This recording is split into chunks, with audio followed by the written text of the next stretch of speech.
분명히 제가 예상컨대요. 지금 누워서 보고 계시는 분들이 많을 것 같아요. 엄청 많으실 거예요, 지금. 네, 바로 앉아서 보시면서 예, 예. 족대꾸알 아시죠? 좋아요, 구독, 알림 설정. 선택 아닌 필수입니다.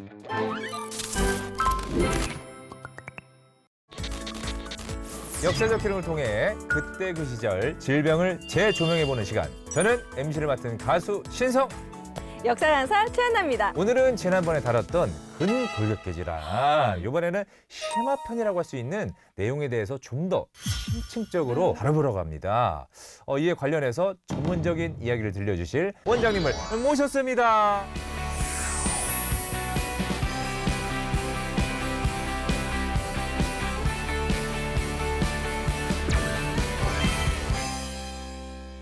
만나서 반갑습니다. 반갑습니다. 네, 반갑습니다. 와, 터질 것 같은 가운핏. 네, 가운핏. 이렇게 가운핏. 이렇게 터질 좋아요. 것 같은 가운핏은 처음이에요. 이 야. 팔 벌크업이 그리고 너무 잘생기셨어요, 우리 선생님. 감사합니다. 자리 바꾸면 안 돼요, 저랑? 자리 바꾸면 안 네. 돼요, 저랑? MC입니다. 아, 네. 네, 너무 반갑습니다. 채통을 좀 지켜주시면. 근골격계 질환의 심화편이라고 했잖아요. 어떤 이야기 들려주실지 너무 궁금해지는데요. 저도 궁금합니다. 네네. 이번 편에서는요. 네. 근골격계 질환이 발생했을 때 치료도 물론 중요하지만 네. 뭐 어떻게 해야 재발이 안 생길 수가 있는지 제가 예, 예. 좀 자세하게 오늘 알려드릴 예정입니다. 네, 네네. 선생님 오늘 믿음직스러워요. 네. 일단은 진짜 벌크업도 좋으시고 이 딱 외모에서 도수 치료 이렇게 딱 지금 그러니까 이게 네, 손맛이 장난 아니실 것 같아요. 그때.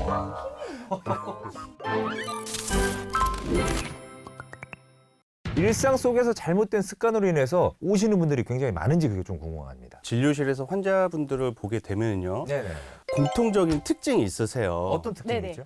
항상 오시면 하시는 말씀이 내가 이제 평생 아파 본 적이 없는데 갑자기 이렇게 아파졌다 하면서 부정을 하세요. 아. 본인이 이제 아프다는 게 네. 잠깐 이런 거겠지 하고 이럴 리가 없는데, 맞아. 이럴 리가 없는데 그렇죠. 하면서 이럴 리가 없는데. 근데 이런 척추 관절 근골격계 질환의 대부분은 네. 이제 갑자기 오는 경우는 없고요. 그 전에 이미 전조 증상이 있고 있었어. 예, 그렇죠. 그 이전부터 이런 쌓여 오던 게 네. 이제 나타나는 거죠. 근골격계 질환 환자들은 대부분 사소하게 생각하는 이제 자신의 생활 습관이나 자세가 그게 질병의 원인이 됐다는 걸 잘 모르세요. 그래서 특히 이제 요즘 분들 같은 경우에 네, 이제 네. 전자기기 많이 쓰시잖아요. 네. 지하철 봐도 다 이러고 계시죠. 아래를 네. 보면서 고개를 숙이는 순간 네. 머리 무게가 훨씬 더 많이 늘어나게 되는데 머리가 이제 무거워진다기보다는 목이 느끼기에 목이 느끼기에 무게가 기하급수적으로 늘어나게 됩니다. 대략 몇 다리 꼬고 앉는 것도 많이 하시죠. 이거 많이 하죠. 이게요. 그 다 영화배우 그 샤론 스톤 그분 이게 다 꾸고 약간 섹시한 느낌 있잖아. 이런 거. 언제적이야, 언제적. 그렇죠. 죄송합니다. 네. 이거 볼 나이 아니지 않았어요? 네. 네, 그래서 다리 이제 꼬는 습관도 안 좋고 네. 다리를 오래 꼬아도 안 돼. 서 계신 분들은 이제 짝다리 짚는 습관 짝다리 맞아요. 이런 이제 잘못된 습관들을 근데 다 잘 아세요. 여기서 문제는 이제 습관이란 걸 알지만 네. 이게 문제라는 인식을 잘 못 하시는 게 큰 문제입니다. 알면서도 안 한다는 거. 이 정도야 뭐, 막 이러면서 다들 이러는데. 그렇죠. 나쁜 자세도 나쁜 줄 알고 있지만 계속 한단 말이죠. 이건 저는 그래서 나쁜 자세의 중독 상태라고 제가 말씀을 자세 드려요. 중독 상태.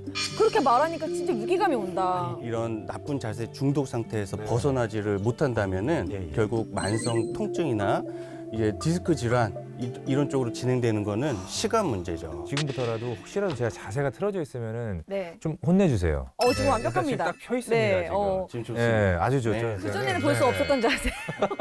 근데 어느샌가 저도 또 막 집중하다부터 이렇게 되고. 자, 일단은 과거의 왕들도 궁궐 안에서 이 제한된 그 생활을 하시잖아요. 그럼 왕들도 이 생활 습관으로 인해서 근골격계 질환을 많이 이렇게 호소를 했었나요? 물론입니다. 한글을 창제했다고 알려진 세종대왕님. 그렇죠. 네네. 나열하기 어려울 정도 너무 많은 업적을 남겼잖아요. 네. 근데 이분이 여러 업적을 남기기 위해선 뭐 했을까요? 당연히 오랜 시간 동안 정무에 매진하시지 그렇죠. 않으셨겠어요? 적어도 맞아요. 앉아서 주로 다 앉아서 했겠죠. 나란 말싸미, 맞아요. 뭐 둥국의 다람아 하면서 계속. 맞아요. 네. 세종실록에 따르면 매일 새벽 5시에서 6시경부터 시작된 이 조참 이후에도 독서, 서류 검토, 직접 명령 작성 뭐 여러 가지 하루 약 10시간 이상 아유. 정무에 군사를 매진하며 재위 기간 내내 국정 정반에 깊이 관여한 군주입니다. 조선 역사상 가장 성실하게 정무를 수행한 왕 중 한 명이거든요. 그러니까 일 중독이었어요. 일 중독. 네. 자, 그렇다면 매일 그 긴 시간 동안 좌식 생활을 했다는 건데 이 네. 세종대왕님께서 근골격계 건강에 매우 안 좋은 거 아닌가요, 선생님? 네. 네. 맞습니다. 과거에는 좌식 생활을 많이 하셨죠. 네. 지금의 입식 생활보다 훨씬 더 허리에 무리가 가고 무릎에도 네. 무리가 갈 수가 있어요. 그래서 그런 얘기가 있잖아요. 네. 야, 이 좌식아. 그런 얘기가 있잖아요. 네. 야, 이 좌식아. 야, 이 자식아. 어? 야, 이 자식아. 죄송합니다. 죄송합니다. 제가 이제 웨이트 트레이닝도 좀 오래 했기 때문에 예. 허리 건강에는 자신이 있었거든요. 아. 근데 이제 한 재작년부터 이제 개원을 하면서 이제 진료실에 10시간 넘게 계속 앉아 있다 보니까 네. 허리 문제가 생기더라고요. 그렇죠, 아프죠. 불편감도 생기고 예. 운동할 때도 이게 없던 통증도 생기고 이런 게 확실히 생기더라고요. 예. 그러니까 운동을 계속 하셨기 때문에 내가? 이런 생각이 들 것 같아요. 네, 그렇죠. 저도 똑같이 환자분들과 같이 내가 괜찮았는데 내가 네. 이러면서 올게 왔구나. 네, 올게요.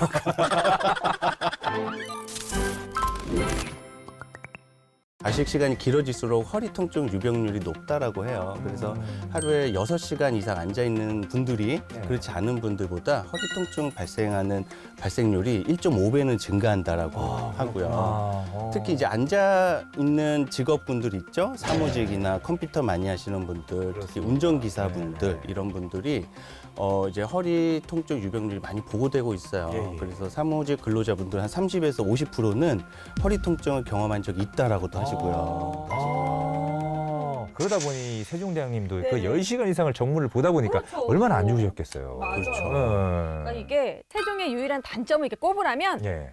바로 운동을 꺼려했다는 거예요. 이 빡빡한 세자 수업을 받으면서 그 다른 사람들 같은 경우는 승마를 빼놓지 않았던 큰형 양녕대군, 뭐 8필의 명마를 갖고 있던 할아버지 이성계, 사냥을 즐겼던 아버지 이방화, 세종의 삼촌 이방과, 문종, 세주 모두 다 운동을 했는데 네. 세종은 아버지가 와서 사냥 좀 나가자.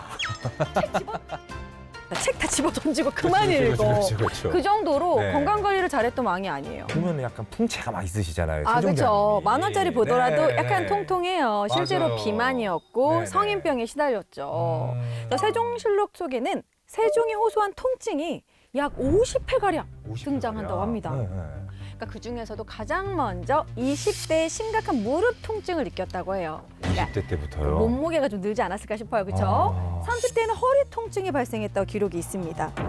네, 허리 통증이 심해 네. 마음대로 돌아 누울 수도 묵묵히 참을 수도 없었다라고 기록되어 있습니다. 그런데 이런 비만한 몸과 허리, 무릎 통증 뭐 연관이 있나요? 보시는 이제 환자분들 중에 네. 허리가 아프다, 무릎이 아프다 이러신 분들 중에 이제 잘 봤는데 이제 좀 그람 수가 나가실 것 같으면은 체중이. 네, 제가 네. 체중을 여쭤봐요. 네. 그리고 이제 꼭 다이어트를 하시라고 말씀을 드리거든요. 이 체중이 왜 중요하냐면은 일상생활 할 때 본인 체중의 4배까지도 골격의 압력이 가해질 수가 있어요. 그렇구나. 그렇죠. 그래서 내가 만약 1kg가 쪘어? 그럼 실제로는 4kg 정도가 찐 효과가 나타나는 거예요. 돼지고기 4kg 들어도 진짜 무겁거든요. 진짜 무겁죠. 근데 그게 이제 점점 내 몸에 늘어나는 거잖아요. 와. 특히 이런 허리나 무릎 쪽이 네. 이런 체중의 부하가 제일 많이 걸리는 부분이기 때문에 체중이 늘어나면 좋지가 않겠죠. 네. 거기에 더불어 자세도 좋지가 않다 그러면은 퇴행도 가속화되고 이게 결국에는 디스크 질환, 척추 관절 질환으로 연결되는 경우가 많습니다. 그렇구나. 좀 과거에는 좀 그럼요. 어땠을지. 네. 또 네. 기록을 또 살펴보니까 네, 네. 이제 세종이 내가 궁중에 있을 때에는 조금 불편하긴 하지만 중국에서 온 사신에게 예를 행할 수 있으리라고 생각했다. 네. 그러나 지금 허리와 등이 곳곳 꼿꼿하여 굽혔다 폈다 하기에도 어렵다. 라고 이렇게 기록이 되어 있어요. 그러니까 젊은 나이에도 허리를 굽혔다 폈다가 힘들다고 했어요. 그러니까 이 허리 통증은 내가 평생 안고 가야만 하는 숙질이 되었다라고 고민합니다. 또 이게 안 되다 보면은 이 명나라에 대한 약간 네. 불충이다. 그러니까 인사를 해야 되는데 막 건방지다. 약간 이런 느낌이잖아요. 엄마한테 혼나고 이제 문 닫았는데 네. 바람이 불어서 세게 다쳤을 때가 억울한 느낌. 맞아요. 그러니까. 열었는데 바람 때문에 와당탕 하면은 그러면 이제 바람이야. 나 진짜 인사하고 싶은데 허리가 안 굽혀 이런 느낌이잖아요.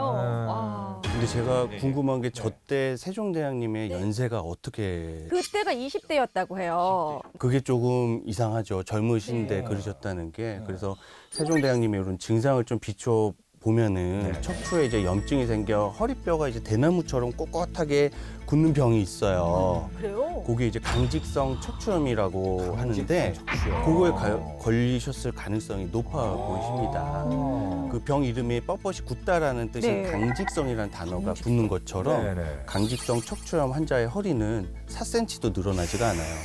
와. 근데 저는 오늘 처음 듣거든요. 이 강직성 척추염 정확히 어떤 질병인지 궁금합니다. 네, 강직성 척추염이라는 질환은요. 네. 만성 염증을 일으키는 류마티스성 질환의 일종입니다. 예, 예. 특히 이제 척추 골격하고 이제 골반의 구조를 연결해주는 천장 관절이라는 데가 있는데 그쪽에 이제 문제가 생길 수가 있고요. 네네. 척추와 그 주위의 힘줄 인대 등에 염증이 이제 지속적으로 발생하는 게 특징이에요. 그렇구나.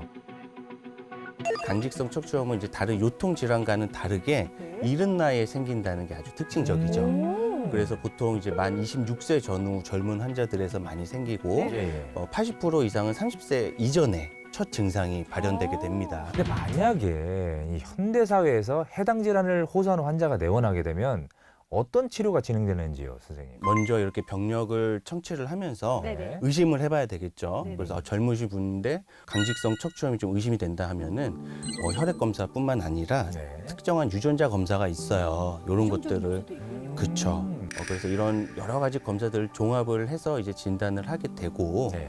꾸준히 관리하면은 증상이 완화될 수가 있고요. 네. 거의 정상적인 생활이 가능하기 때문에 관절을 유연하게 유지하는 운동요법과 염증을 완화하는 약물요법 그리고 올바른 자세 지금 올바른 자세 굉장히 지금 제가 보고 있는데 사실 아까부터 틀어짐 없이 잘하고 계세요. 아까부터 네. 이제 옷에 가려졌지만 네. 이렇게 내려갈 때마다 그러신 것 계속해서 같아요. 그냥 혼자 예. 이렇게 해서 최한나님은 조금 좀 제가 그렇지 틀어졌나요? 못하셨는데 아, 그럴까요? 자, 잘하고 틀어졌어요. 계세요. 선생님께서 다양한 이 케이스들, 이 환자분들을 치료하셨을 텐데 그 중에서도 가장 기억에 남는 이 치료 케이스가 있다면요. 그 상대적으로 좀 이제 젊으신 분들인데 운동도 좋아하시고 네. 그리고 본인 몸에 좀 관심이 많으시고 그런데 아파서 오셨단 말이죠 병원에. 네네. 의외로 체형 불균형이 있으신 분들이 많이 계세요. 그러면은 많이 놀라세요. 내가 이렇게 몸이 많이 삐뚤어져 있었나? 많이 놀라하시거든요. 네. 그러면은 이런 것들을 제가 설명을 해드리면서 무리해서 쓰시면 혹은 운동할 때 이렇게 잘못 쓰시면은 10년 뒤, 20년 뒤에는 척추가 문제가 많이 생길 거라는 이게까지 거를 이렇게 네, 좀 이렇게 좀 예측을 해드리고 가이드라인을. 네, 좀 가이드라인도 드리고 어떻게 좀 쓰셔야 될지 좀 설명을 드려요. 그러면은 너무 좋아하시고 이렇게 좋다. 고쳐야겠다 하시면서 실제로도 그렇게 좀 많이 생활 습관을 고치시고 네네. 좋아졌다는 분들 보면은 제가 좀 많이 뿌듯하죠. 약간 그 어린아이들 성장 클리닉처럼 우리들도 약간 그런 그렇죠. 거네요. 이제 네. 중년, 노년 클리닉 미리 네. 준비. 미리 하셔야 됩니다. 너무 늦어지면은 네네. 사실 이제 아프고 오신 다음에 이제 드릴 말씀이 없어요. 네. 마지막으로 이 방송을 보고 계시는 우리 시청자분들에게 하고 싶은 말씀 좀 있으시다면요. 분명히 제가 네. 예상컨대요. 네. 지금 누워서 보고 계시는 분들이 많을 것 같아요. 엄청 많으실 거예요. 뼈 지금. 때려, 뼈 때려. 네. 바른 자세로 유튜브 신청하시고요. 지금 다들 이러실 것 같아요. 이러고 보고 놀라서 있다가 그렇죠? 어머 이렇게 앉아가지고 이렇게 과몰입을 보고 어깨 계시면 펴고. 바로 앉아서 보시면서 예예. 좆댓구알 아시죠? 좋아요, 구독, 알림 설정. 네. 선택아님 필수입니다. 네. 좆댓구알. 갑자기. 선생님께서 이 말씀하신 거 처음이라서 깜짝 놀랐습니다. 자 이렇게 좆대꾸아를 외쳐주시는 우리 오성관 선생님 마지막으로 오늘 출연에 대한 한 줄평 부탁드리겠습니다. 근골격계 질환은 네. 나쁜 자세의 결과다. 올 게 왔어. 뼈 때린다. 네. 네, 오늘 이렇게 선생님 모시고 정말 재미난 이 근골격계 질환에 대해서 네. 이야기를 나눠봤습니다. 저희는 더 재미있는 이야기로 다음 주에 다시 찾아오겠습니다. 감사합니다.